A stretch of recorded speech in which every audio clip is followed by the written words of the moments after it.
A couple of things before we get to the video.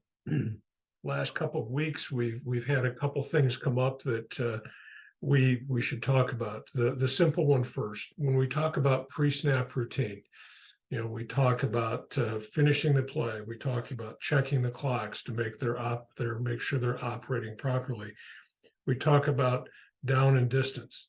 One of the things that I neglected to mention when we were doing pre-snap during the summer is that in addition to having the right down on the box, it's also important that we keep track of the scoreboard to make sure that the scoreboard goes along with what we have in the box and also what we have as a crew. Anytime that we have disagreement within the crew, what down it is, we need to shut it down. If we're unable for whatever reason to get the down box corrected and we have time before the snap, we should also shut it down to make sure we get that straight. The other one that is not quite as important, but yet we can't overlook, is to make sure that the scoreboard is correct. That's important just from a continuity and a credibility point of view. It's also important in case that there's any confusion on the part of either coaching staff in terms of what down it is. So as we're thinking about our preparation for games, and as we think about pre-snap routine, let's not forget about the scoreboard. And then the final point that is something that we all face. When something happens on the field and we're not real sure, or let's say we mess up a mechanic, we're out of position, or there's a play that either we flag it and we're kind of going, oh, I don't know if I'm going to like that flag or not, or we let something go because we're not sure and we're going, oh, maybe that was a foul. It's really easy to get distracted, which of course, if we continue to think about the previous play, we're not really preparing for the next play.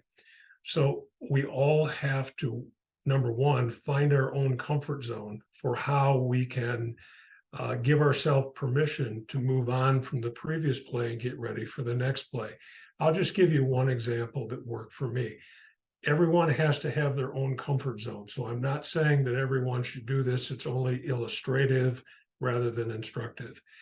When something like that happened, I would take my game card out of my pocket and I would write down the time and then make a quick short note with the idea that I would check the film when the video became available. I put the card back in my pocket. That was my way of giving myself permission to move forward to the next play. You might have your own, it might be twisting your ear, or it might be, bumping yourself on the side of the hip. Whatever it is, you need to find a way where you can move on to the next play so you don't continue to be distracted by the previous situation that you are not necessarily 100% confident. The other thing that we have to keep in mind is when we sense that one of our brother or sister officials are in that position, we need to get on 020, or we need to say something to them about, Rich, next play, so that we're going, oh, okay, and then we get back into it. But it's a very natural phenomenon, and we all face it. The good ones, the very best on the field, are the ones that can set it aside and then pick it up later. So think about that, talk about that within your crew, figure out what you're going to do individually, maybe as a crew. Remember to look out for your brother or sister official on the field so that we've got everyone concentrating on the task at hand. Okay, so without any further ado, let's go to the video.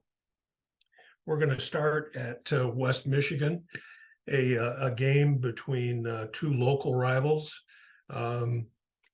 Muskegon Mona Shores and Reeves Pupper.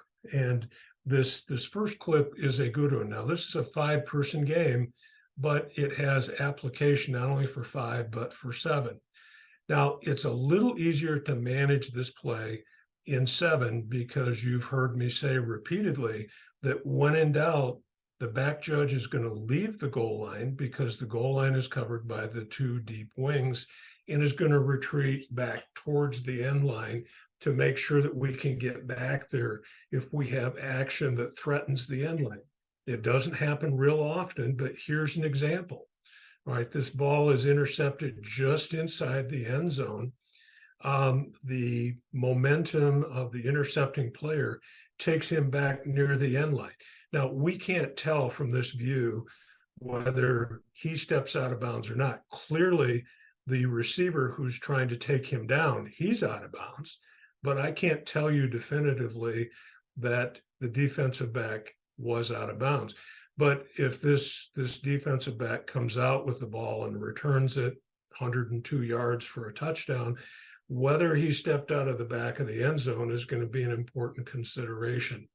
So let's break this down. First with 7-person.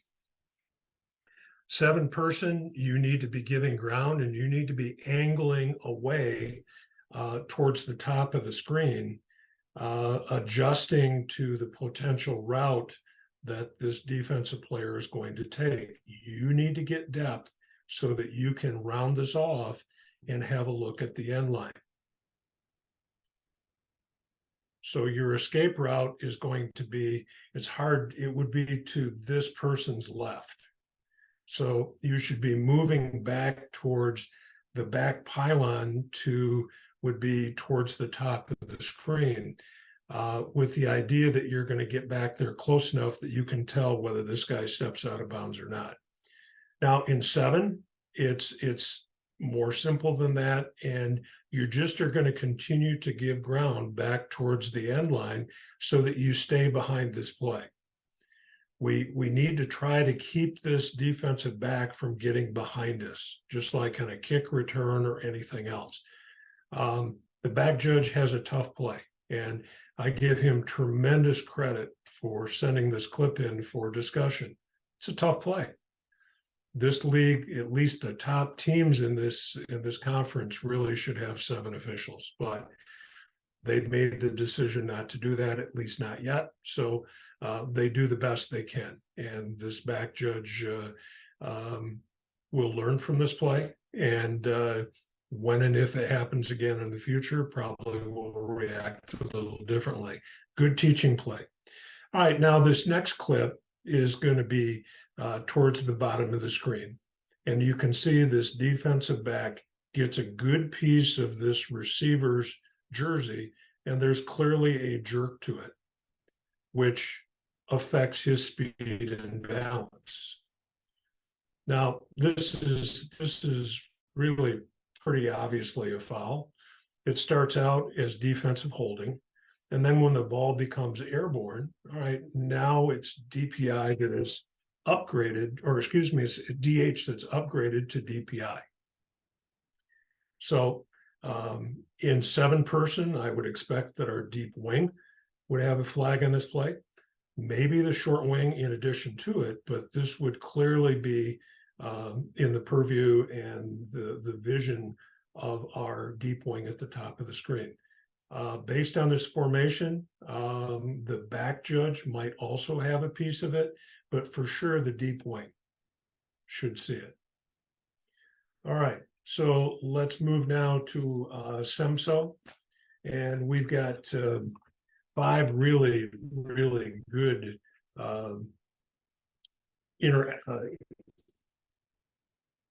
games that were played between teams from our SEMSO organization. This first one is an old rivalry of which many, many years ago I was a part. The Northville-Brighton rivalry has been in existence for a long, long time. So these two teams get after it, and they both play good football. So this first one is going to be a good read and react by our deep wing at the top of the screen. He's going to give ground. He's in good position, and then he slows down and he wants to come back to take the forward progress spot. We want you to continue moving back towards the goal line, keeping these players in front of you as opposed to passing them. Now, you're going to have a really good idea where this guy stepped out of bounds. So this is first half. So I'm assuming this is our field judge. So as the line judge is coming down the field, you just simply say to him or her, out of bounds spot is the 18 or whatever it happens to be. Stay out of forward progress. It's a bad habit to get into. The only time that I would want you to take forward progress would be if your short wing is caught up in the bench, fell down, got hurt. Well, of course, then we're going to have to do something unusual to get this play covered. But the line judge is coming down, so let him come down and do his job. You do your job by finishing the play and staying out of forward progress. All right, next clip. This is going to be excellent goal line position by our deep wing. It's going to come to the bottom of the screen eventually. It's going to start one way, and now we're going to come this way with a running play down the sideline. Note where our deep wing is. Our deep wing is well behind the limit line. This is possible for him because he has moved the goal line pylon out of the way during the pregame warmup, and there are no spectators or non-game personnel in the way. So we have the perfect opportunity to back up in the event that the pylon is threatened. Now he steps out of bounds, short wing comes up, takes the forward progress spot, but very, very well done by, again, first half. So this is going to be our side judge. Nice job. All right, next clip is going to be a catch, no catch towards the bottom of the screen.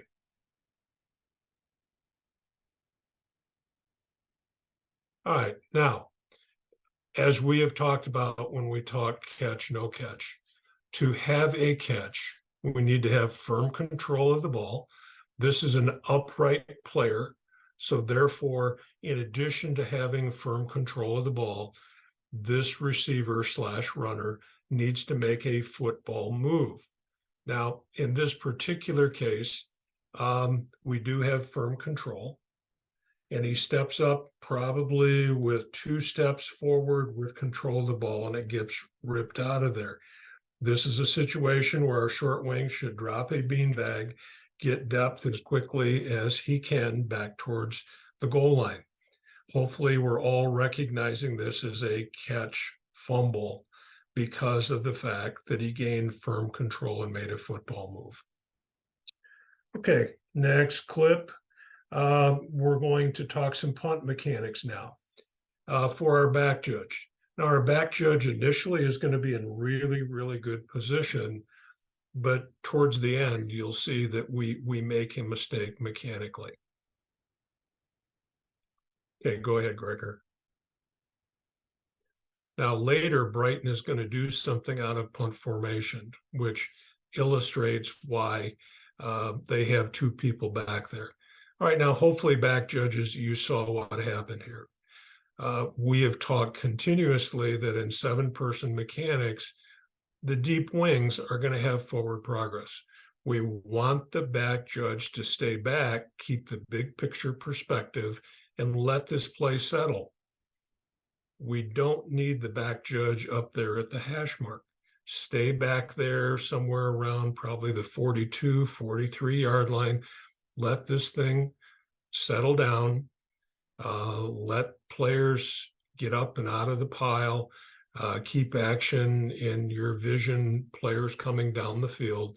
And then, if necessary, you can be involved in a relay of the ball to the umpire. But we're moving up here much, much too quickly. Now, obviously, there's nothing going on in this place, so no harm is done.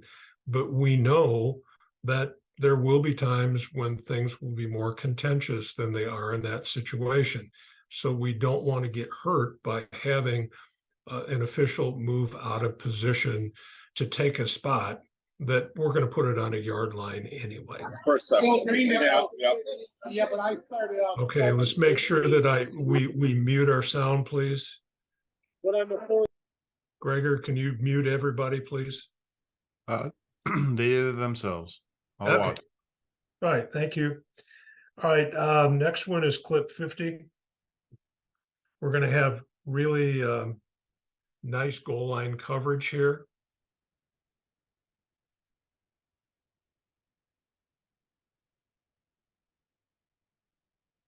nice movement downfield. We're stationary. Our back judge, or excuse me, let's see, this is first half, so this is field judge. Our field judge could back up further. You'll notice that the goal line pylon on that side of the field is back deeper than what the limit line would be. That's good.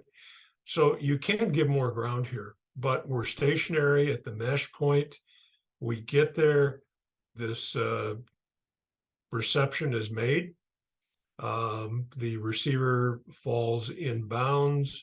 We confirm that, and we've got it covered.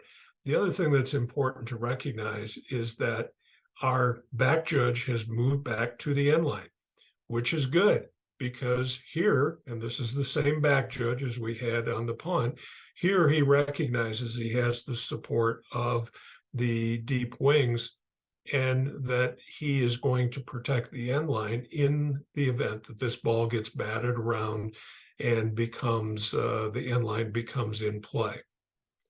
So good job by both officials. Now, I would also say that if you stop midpoint in the end zone to see this through, that also would be correct mechanics, knowing that if you do need to move to the end line, that you can get there, get stationary before something of a judgment needs to be made if this thing gets bounced around or batted back towards the end line. Okay, next clip. We have good cushions here and really, really nice footwork by our back judge.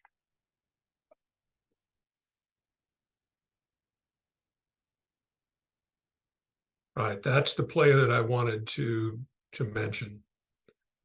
That the out of punt formation, we've got two people back there. We've got a pass that's going to get thrown here. No, it's incomplete. But one of the people back there is a quarterback, whether it's a starting quarterback or not.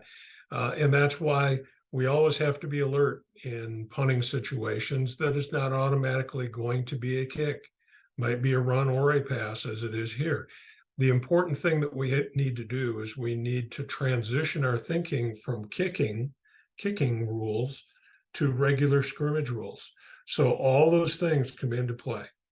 Ineligibles downfield, making sure that the players who do go downfield are eligible not only by number, but also by position. Knowing that in many punt formations, we're going to have legal numbers in ineligible positions. So we need to make sure at the end of the play that if number 80 catches the ball, that number 80 was a legitimate eligible receiver on that particular play. All right, next clip.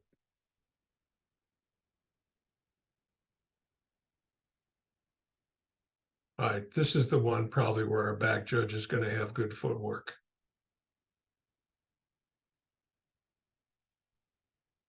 Yeah, see, he has to do a little pirouette there.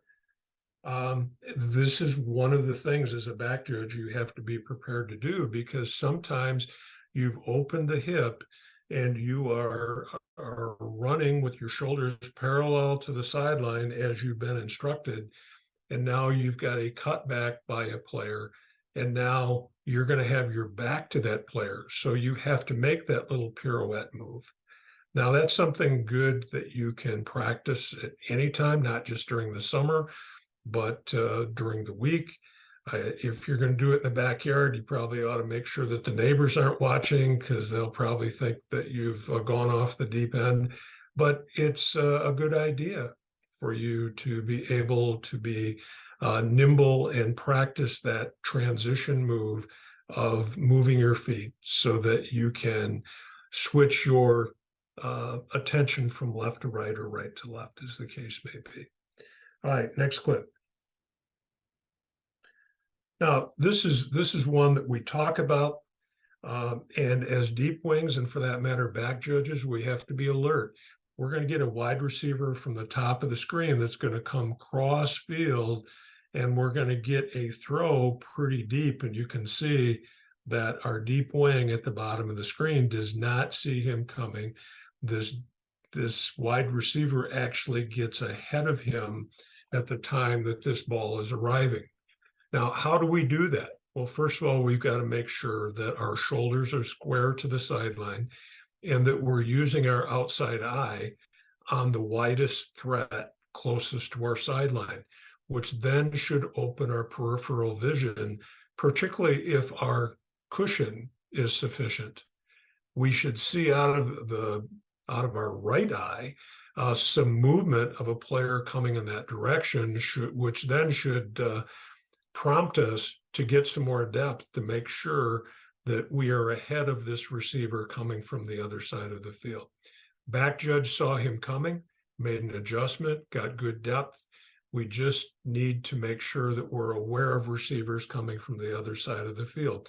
It happens to everyone. It's happened to me when I was working, where I got surprised by a receiver coming from the other side of the field. It is avoidable if we use proper technique with our peripheral vision.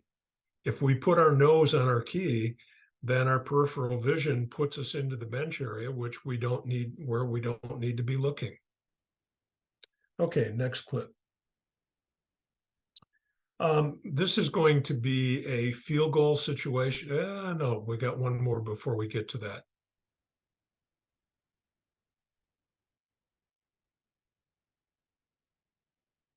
All right, now this one, I want you to look at the defensive player defending this guy along the hash mark. Take it back to the beginning, Gregor. All right, so where we're looking is right at the hash mark at the 35. This defender is going to, looks like he takes a hold of the jersey and he continues to have contact with that jersey all the way down the field. Now, touching the jersey, having a hold of the jersey in and of itself is not a foul.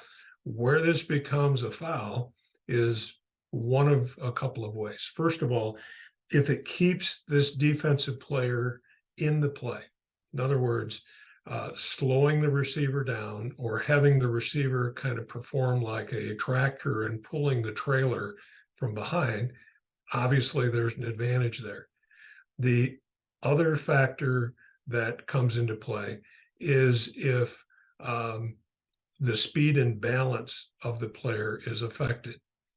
Now, it looks like to me that probably if there's a foul here, which I believe there is, it's the second, that it slows the receiver down and takes a bit of his balance away, as opposed to keeping him into the play. It looks like to me that he could run with this receiver if he wanted to.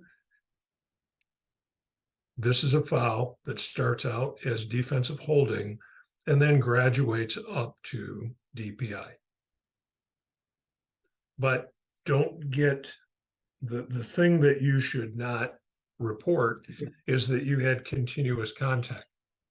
Continuous contact is not a foul. It becomes a foul when an advantage is gained, which it is here. All right, next clip. All right, this is a field goal.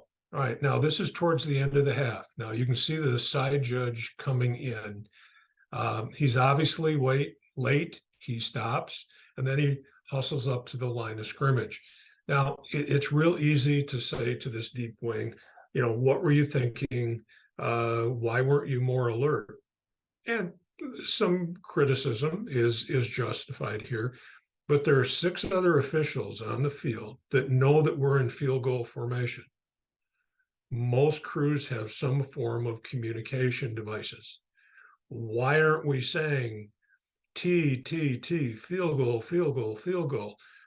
John, Fred, Susie, we need you up there, all right? This is a crew responsibility. If I was grading this film, I would downgrade the entire crew for not being alert enough to make sure that everyone is in position to officiate this play. So don't hang this solely on the deep wing that theoretically should be up there. Not theoretically should be up there. Blame everyone on the crew. Okay, next clip. This should be 116, Gregor. Now, this is going to be a straight fade at the bottom of the screen. Now, most of our fades come out of one-on-one. That doesn't happen here. But you've got the defensive player who makes contact. No question about the fact that he's in contact with this wide receiver, but he doesn't take anything away from the receiver. And therefore, this is not a foul. This is not action that we want called as a foul. He doesn't look back at the ball, but the ball is placed in such a way that the receiver is able to field it and catch it in bounds. And the deep wing is far enough back that he can see hands and feet, and gives a catch signal, waiting for his short wing to come up and mark the forward progress spot. Now, the contact that happens ahead of that is really of no consequence to us. It's a guy who's leaping, trying to deflect the pass. He just happens to land on an opponent. That's a nothing. That's a nothing burger. So don't worry about that. That's a lot of contact, but it's by two athletes, and we let them settle it, and it's decided by the receiver, in this particular case, having the dominant position. All right, next one should be number 119. This is going to be a trick play, and to the credit of this crew, we don't take the bait. Watch what the quarterback does here. He gives the impression that this is a running play, and then he pulls up, maybe in a RPO situation, and ends up throwing a pass. He stays behind the line of scrimmage, so he's perfectly legal. It would be really easy for the deep wing to assume that this is going to be a quarterback draw, or whatever they call these plays now involving the quarterback, and not concentrate on keeping the cushion. But we do that. Back judge is in perfect position on the goal line. This is second half, so this is probably field judge. He gets good depth, has his play covered really, really well. He's at the goal line extended. He could back up a little bit if he moves that person right behind him out of the way, but really nice job not taking the bait. And the defense didn't either, because they were defending this receiver, which turns out to be an incomplete pass. Okay, this should be 129. This is going to be a potential OPI at the bottom of the screen. Now, we've talked about all this contact between defender and receiver. You know, we a couple of plays ago, we saw the defensive back just really pretty much all over the receiver. So in the interest of equity, we can't hold the receiver any more responsible for contact than we do the defensive back. And in this particular case, there's a little bit of hand fighting, but he clears himself of this defensive player and makes a catch. Now, the other defensive back seems to be implying that this was an incomplete pass. We don't have definitive information on that. It looks like he got his hands underneath it. It looks like he controlled the ball. Looks like a good catch. But once again, we've got two views of this. We've got the short wing from the front, and we've got the deep wing from the back. Now, he starts out facing the short wing. So initially, this is going to be short wing. Do the hands get under the ball? Is the ball properly cradled, or is the ground used to control the ball? But then he rolls over. All right, now deep wings and back judges, you're center stage, because if that ball comes out and you can see the hand come off of it, in other words, he's not survived the ground. All right, now we're going to wipe it out from the back judge or the deep wing position. So a couple of things to consider there. Talking points would be catch, no catch, multiple people involved in the catch. And then the other part of it that we talked about before, in the interest of equity, don't make the receiver any more responsible for contact than we do the defensive back. All right, next clip. This is going to be a fade. And the only part that I don't like about this is the back judge at the top of the screen backpedals. Now, he doesn't have to backpedal real fast or real long, but you can see this closes in on him because the players are moving much quicker than he is, and consequently, this gets up on him. If this ball is caught in bounds and he breaks this tackle, there's no way that we're going to get to the goal line. So the technique that we've talked about all summer for multiple years is an open scissor stance and shuffling. Now we're talking about deep wings, not the back judge. Shuffling and then transitioning to running from the shuffle position rather than backpedaling. Here's why. Your cushion closes so quickly when you backpedal. All right, next clip. This is going to be really nice deep wing mechanics again at the goal line. We're snapping from about the 20. So we're starting at the goal line. Here's a catch that's going near the sideline, obviously in the end zone. Our deep wing holds his position, would be okay to back up another step or two as long as you're stationary at the mesh point when this is all happening. But we're right where we need to be. See, the further off the goal line you are, the better look you're going to have at hands, feet, in line. The closer you are to hands, feet, and line, the more difficult it is for your peripheral vision up and down to see everything that you need to see. Now, our back judge stays in the center of the field. I'm good with that. If you feel more confident taking a step or two down the end line closer to the hash mark, that's fine too, as long as you are stationary as he was there at the mesh point. All right, so this first play out of Monroe is a muffed kick that's going to occur near the goal line. Now, by federation rules, we know that the impetus or the force is still the kick, even though it's touched in the field of play by a member of Team B. The impetus or force is still going to be the kick. So by rule, when this breaks the plane of the goal line, this is a touchback. So we need to get on the whistle right away because nothing after that is going to matter. Now, from a public relations point of view, at the end of this play, if you have a microphone, it would be really helpful for the referee to get on the microphone and say, by rule, maybe even say by federation rule, when the ball breaks the plane of the goal line, even when touched by the receivers, the result of the play is a touchback. Coaches, players, spectators, the world knows what happened on that particular play.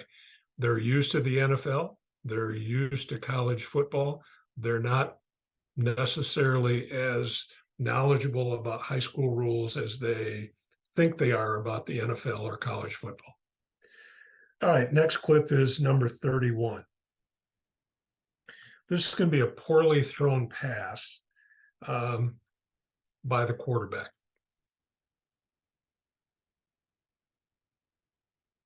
But the receiver attempts to come back and play the ball.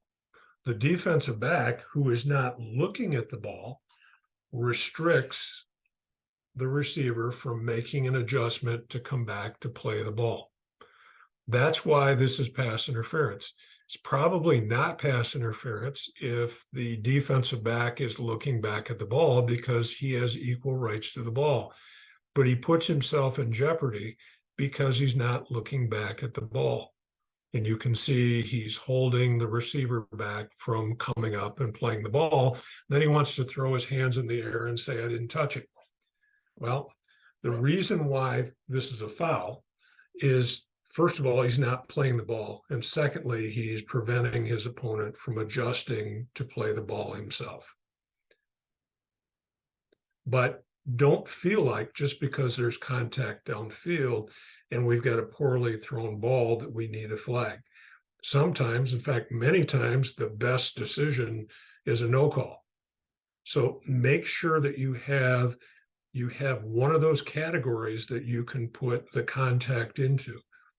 It's grab and restrict, it's hook and turn, it's early contact. And if you don't have a category, it is not a foul. It can look awful, but if you don't have a category, stay off of it. All right, the last play in this package is 97. This punt is going to hit, while airborne, it's going to hit a member of Team A, right down here at about the 27-yard line, number 11.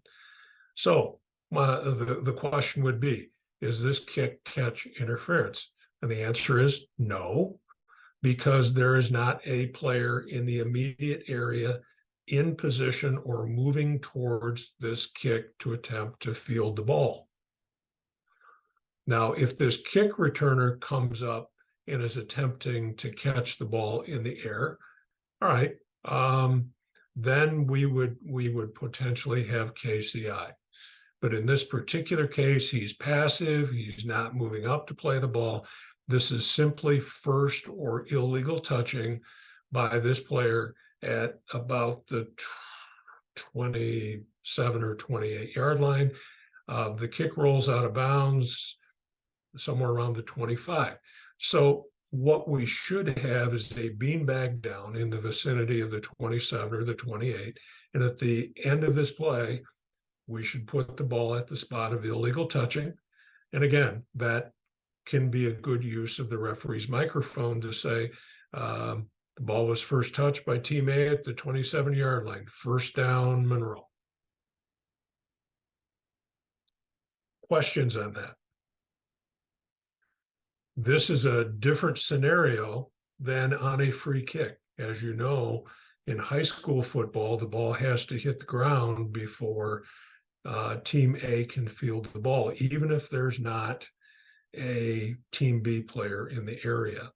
So a difference between the two, a free kick as opposed to a scrimmage kick. All right, let's go to Saline and Pioneer.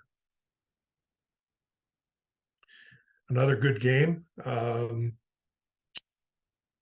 this first clip is going to be a long pass, which is intercepted. Now, the way we want to think of these kinds of plays is that this is like a punt return. This is a change of possession, so we have reverse mechanics. Back judges don't move up any further or any quicker than you would if you had a punt play. For the same reasons, this may turn out to be a return just like on a punt, and we need to have you back so that you're officiating the point of attack. And the other thing that, as you know, occasionally happens is that runners or kick returners reverse their field. And then if we're up too far, the kick returner gets behind us, which of course we don't want that to happen. So Deep Wing at the top of the screen does okay with this. He could have given a little more ground, but he stays back until this play ends, comes up, marks his forward progress spot. Okay, next clip. This is going to be a question about would this be a quality foul?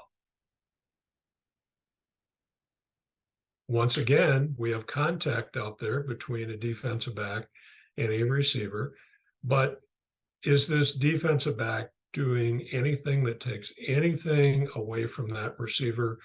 In my opinion, no. He deflects this ball out in front of the receiver. He just makes a superior play, knocks that ball out of there. That would not be a quality foul. That's not a foul we want called. We're looking for action by a player, in the case of DPI, where intent to impede is obvious. That's right in the rule. And if intent to impede is not obvious, we don't have a foul, as is the case here. Sometimes we just think, oh, that had to be illegal. No, put it in a category. Now, let's say that the deep wing at the top of the screen throws on this.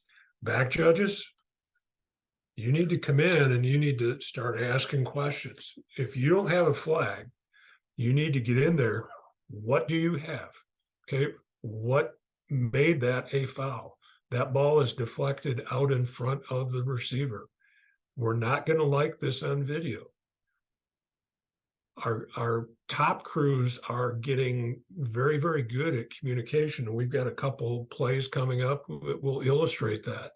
This is a good example of don't let your brother or sister official get hung on something that we can fix. Stay off of this kind of action, and if necessary, pick up a flag. Make sure that we're consistent throughout the whole game. All right, next clip. Hey, Rich. Yes. We got a question real quick. Okay. On that previous punt play where it hit the player out of the air, Yeah. who should be throwing the beanbag here? Back judge or deep wing? Probably not the back judge. That's a long bridge for the back judge to travel. Maybe the short wing, but more than likely that beanbag is going to come from the deep wing. And just I would say get the bag out there so there's a recognition that we've got something funky, and then we can adjust the bag later on. Okay, thank you. You're welcome. Good question. All right, now, we talk about formations, and there are probably times when people kind of roll their eyes and say, geez, he's being way too technical. All right, let's stop it right there, Gregor. How many players are in the backfield right now? Now, I don't want anyone to turn on their microphone, but you can pretty quickly count and get 5. So formations count. And the short wing at the bottom of the screen is showing his receiver, his widest guy, off of the line. Now, I would suggest short wings in this kind of a situation that you put 2 fingers up, kind of over your head, wave them a bit. Is my picture up here, Gregor? Or I guess I've taken it off. All right, so I'm bringing my picture up here to illustrate something.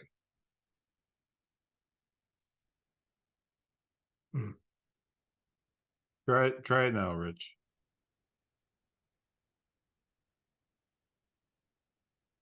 All right. So if you're a short wing, you got your 2 fingers up, you're waving them, and then you're bringing them over like this. You're getting the attention of your short wing partner on the other side of the field that the 2 people on your side are off of the line. That's critical because the formation here is going to be illegal unless we get somebody to move up. Now it could become legal. Let's say if this widest guy steps up here, is my cursor working? If we get the widest guy at the top of the screen that moves up right next to the wide receiver, now we got 7 on the line. So we can't automatically presume this is going to be a foul because we could still have a shift or movement by a player that would create a legal formation. But don't fall asleep on these wide receivers going, he's got a legal number on and all of that.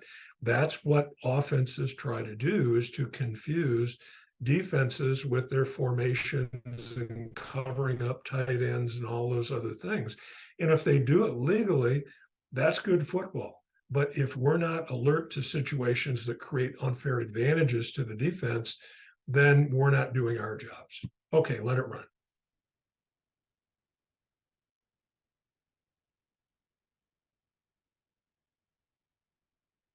Now, the reason why I had this clip up originally is the crossing that occurs pretty close to the line of scrimmage. If you run that back, you can see that we've got receivers that are coming underneath. Now, typically, what they're looking to do is they're looking to get in the way of a defensive player to free up a teammate going in the opposite direction.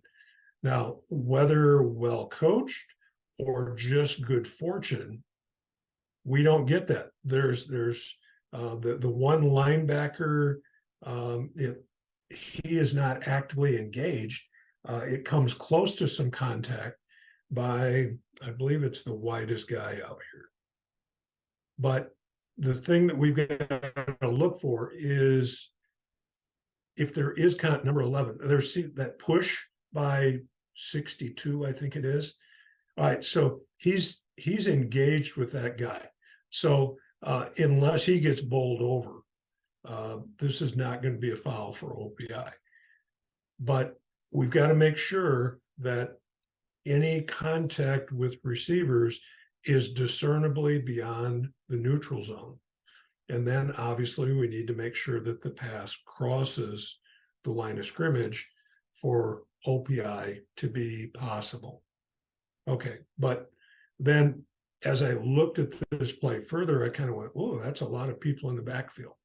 So we got to make sure we clean up formations just to keep things equitable. All right, next clip.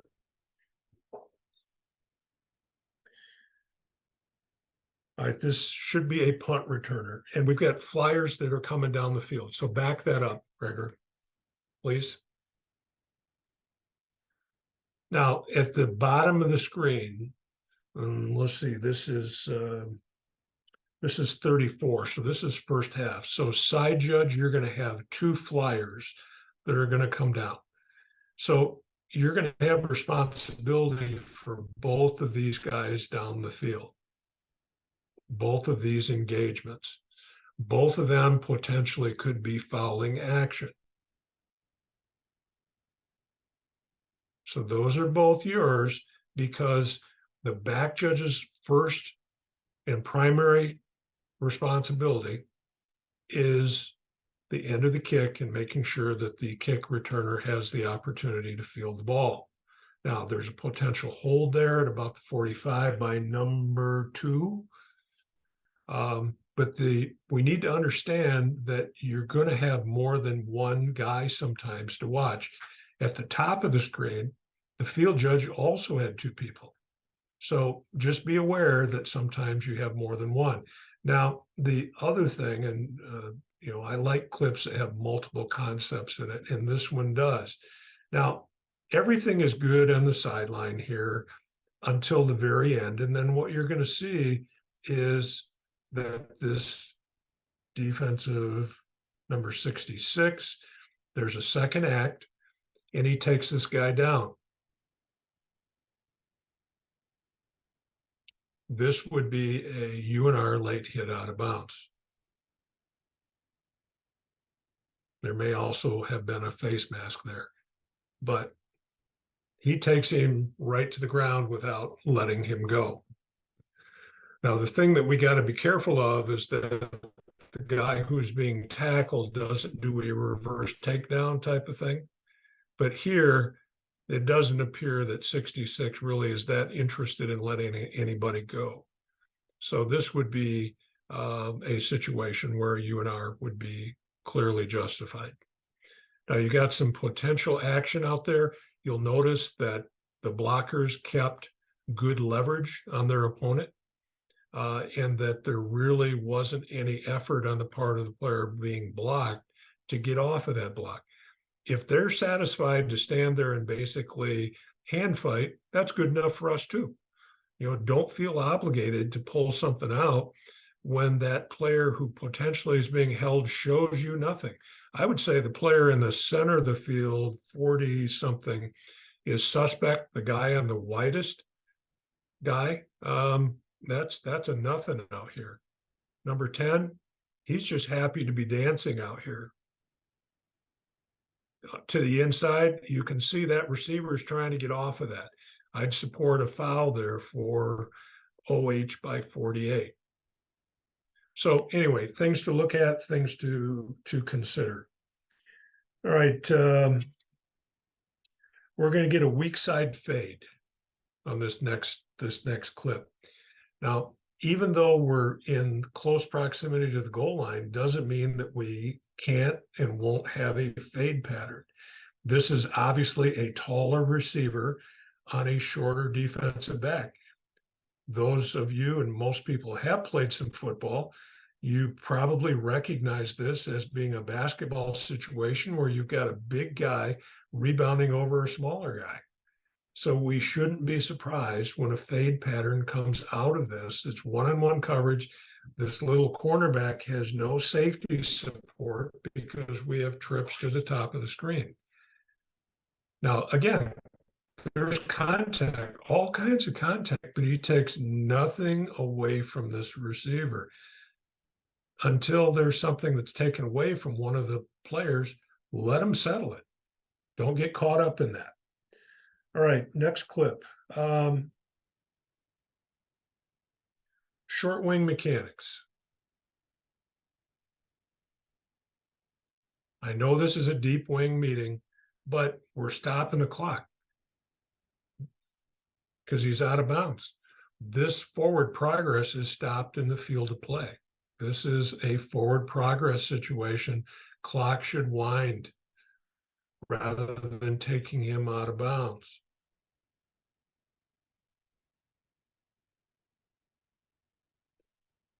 Thought that was something good to show from a crew mechanic standpoint. All right, we're going to get a fumble ruling now on this next clip.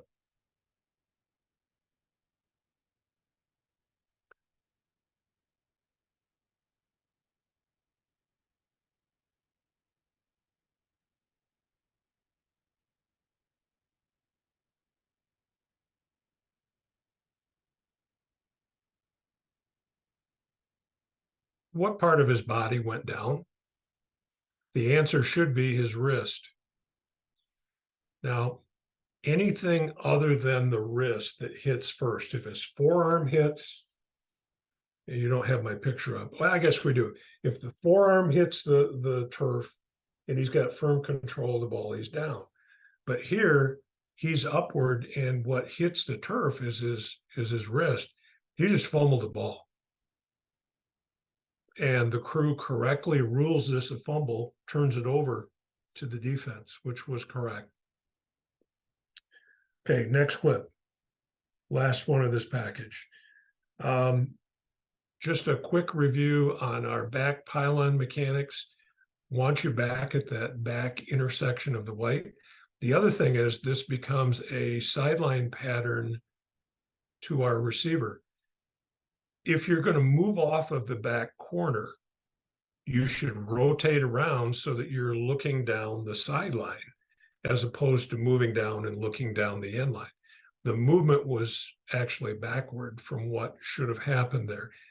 There's really no need to move at all. If you stay stationary, you're going to get a great look at that sideline. You're going to get a great look at that foot, and you're going to know whether that foot comes down in the blue or the white.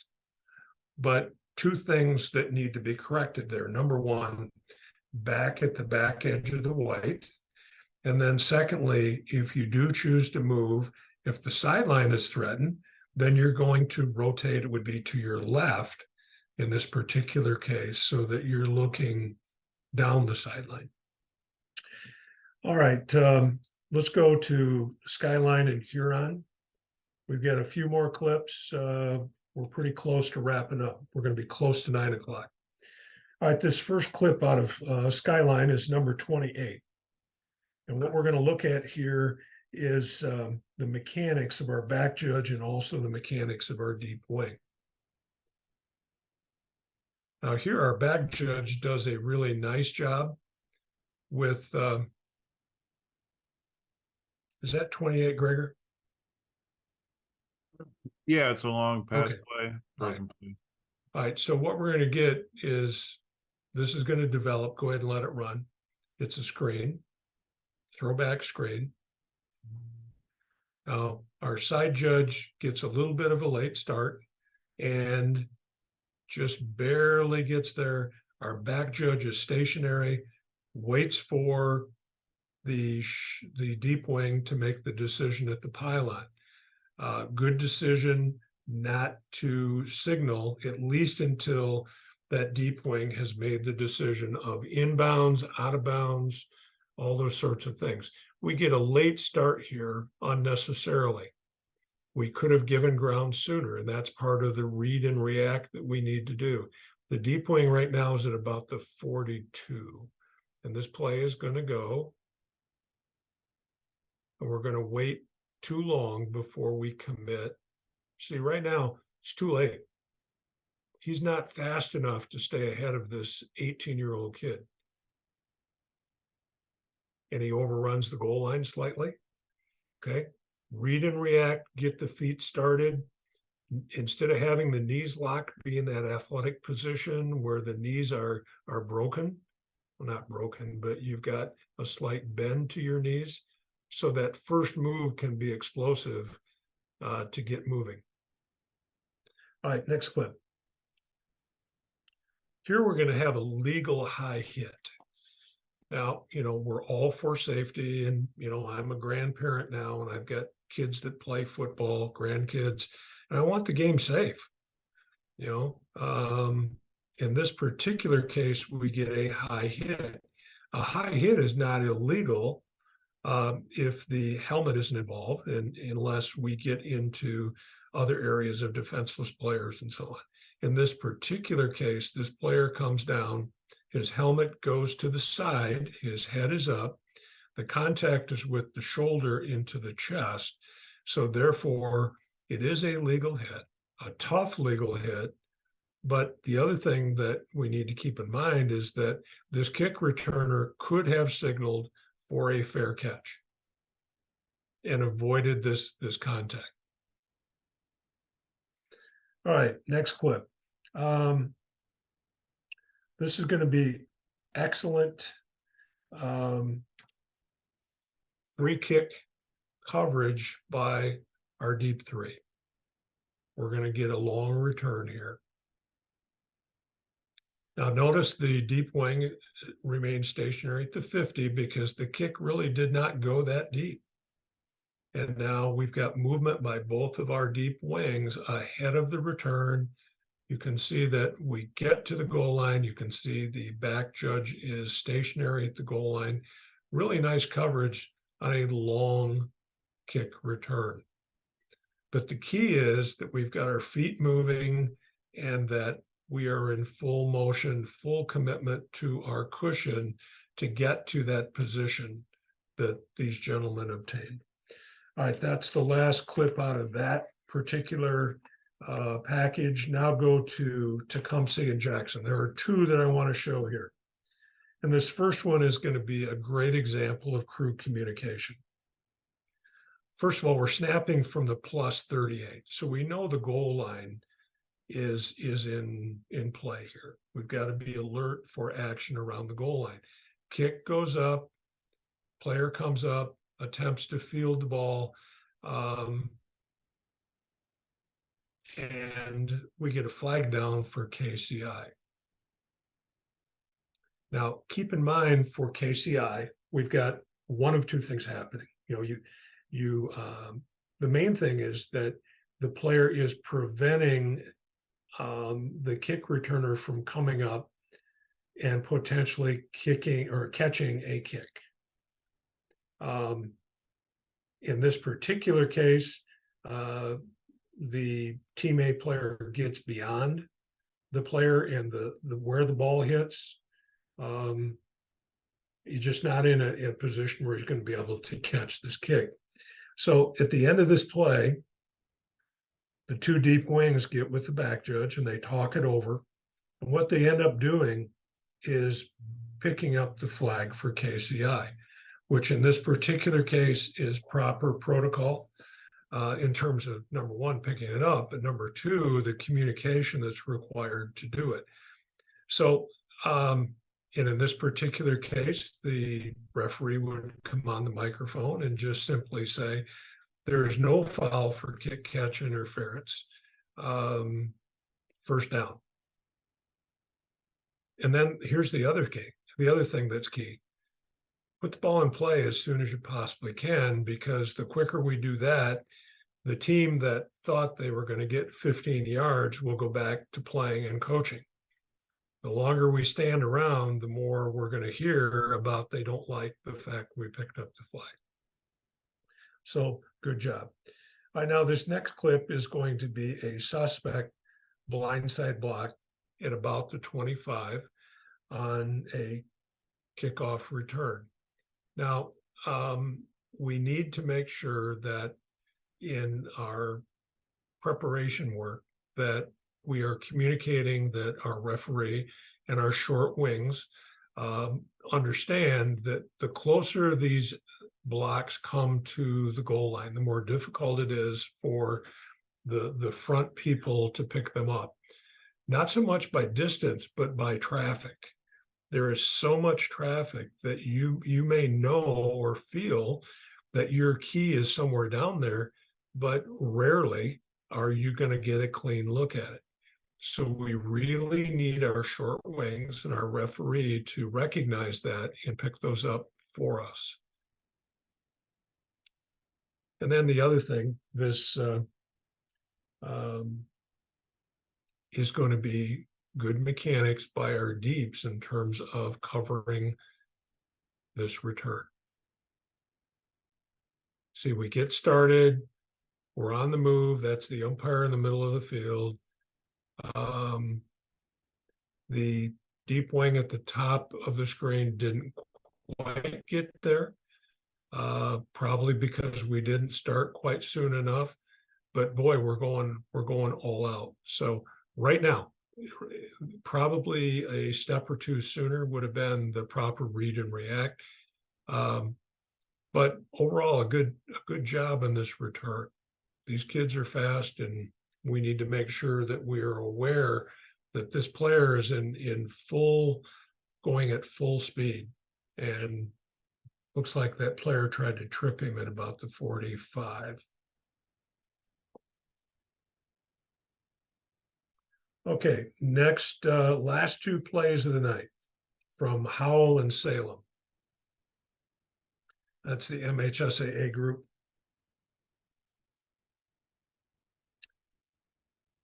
All right, now this first play is going to be a potential targeting. So watch for the player that's coming up and compare and contrast this situation to the one that we had earlier on the high hit, where the player's head was up and it went to the side. In this particular case, you can see that the player launches with the top of the helmet and catches this defensive player helmet to helmet with the crown of his helmet. Now, initially, we did not have a flag down in this particular play. The deep three got together, they talked it over, they pieced it together, and they put a flag down late for targeting, which of course we all know in high school football is not disqualifying. It's just simply a UNR 15-yard foul. This is also good crew communication. So kudos to the deep three getting together, talking it over. You've heard me say over and over again that collective wisdom is better than individual judgment.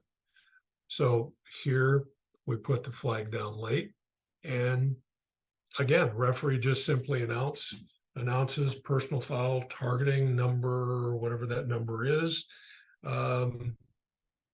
Penalty is enforced from the previous spot, first down. Once again, we want to put the ball back in play so that somebody's going to be unhappy when you either pick up a flag or you put one down late. But if justice is served, and when they look at the video, they go, well, yeah, I guess that was right, then we've done our job. But there's no point in standing there and waiting for people to continue to complain about the fact that we either did or we didn't, and what they did, it did not help their team.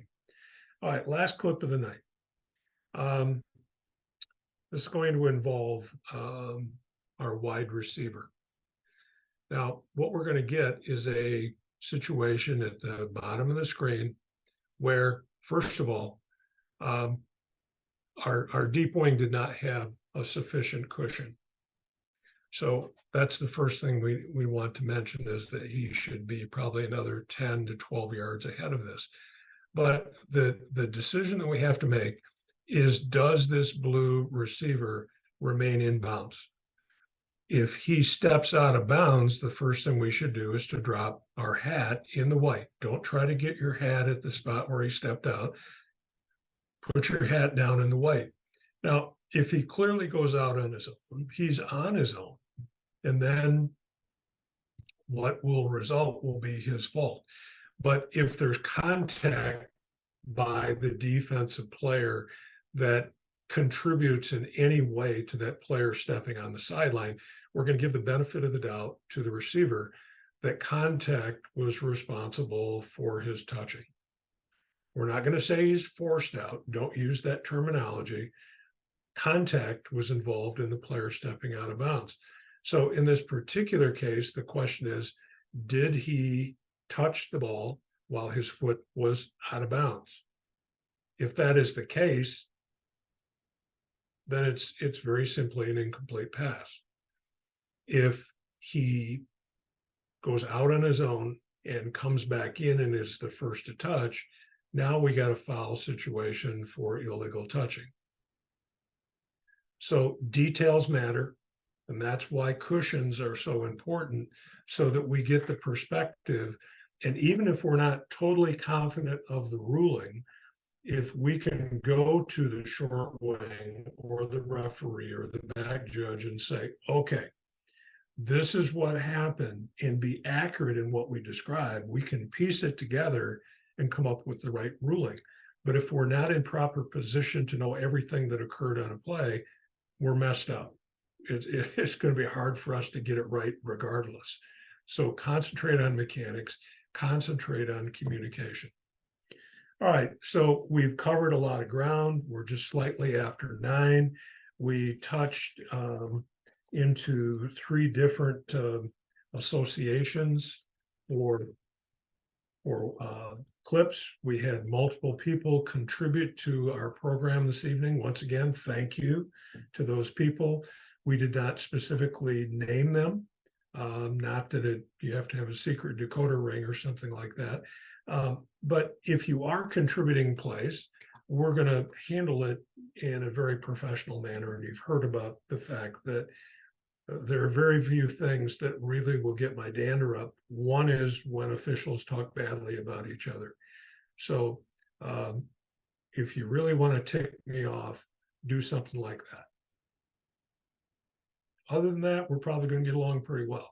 So people should not feel embarrassed or hesitant to contribute plays that they know are of interest from their crew or specifically about them. And we had several people do that tonight. So once again, thank you. Want to encourage you to continue to stay in the rule book, continue to communicate, study film, your own games and the teams that you're going to have. We're now entering the middle third of the season already. So like we talked about last week, we ought to be working through these early season angst to the point where we're getting pretty smooth. We're really working things out, then things ought to be progressing really, really well. And if they're not, we got to figure out what we got to do differently so we get better results. So keep working hard. It does pay off, and we'll see you next week.